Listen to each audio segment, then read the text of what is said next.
আপনার নাম কি? মোহাম্মদ আলামিন। আপনি হিন্দু না মুসলিম? মুসলমান। বলেন বিসমিল্লাহ। বিসমিল্লাহ। বলেন সুবহানাল্লাহ। সুবহানাল্লাহ। এই নাম দুটো নেওয়া ভালো না খারাপ? ভালো। ভালো। রাগ করলেন? না। আপনার আমি 6টা কথা কমু, যদি কথা 6টা সত্যি হয় তাহলে সত্যি বলবেন, আর যদি মিথ্যা হয় তাহলে মিথ্যা বলবেন। যদি মিথ্যা বলেন তাহলে আল্লাহর কাছে ঠেকা থাকবেন। বলেন বিসমিল্লাহ। বিসমিল্লাহ। আপনি এমন একটা ব্যক্তি, আপনার কাছে যখন টাকা পয়সা থাকে তখন আপনার বন্ধু বান্ধব থাকে, সবাই আপনার খোঁজ খবর নেয়। যখন আপনার কাছে টাকা থাকে না তখন আপনার কেউ চিনে না। কথা কি সত্যি না মিথ্যা? সত্যি। বলেন বিসমিল্লাহ। বিসমিল্লাহ। রাগ করলেন? না।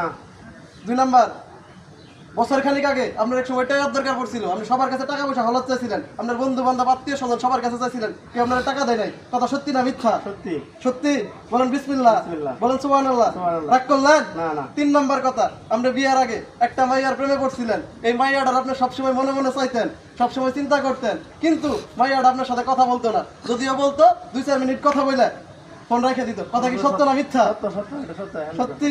তাহলে বলেন বিসমিল্লাহ। রাগ করলেন? না না। রাগ করলেন? কিন্তু আমি আপনি বড় ভাগ্যবান ব্যক্তি, যার কারণে আপনার আমি 1 টুকরা গাছ দিয়ে যাবো। আমার উস্তাদে কইছে এই গাছ দিয়ে কারোর কাছ থেকে টাকা পয়সা নিবি না, কিন্তু আপনার পছন্দ হয়েছে যার কারণে গাছটা দিয়ে যাবো।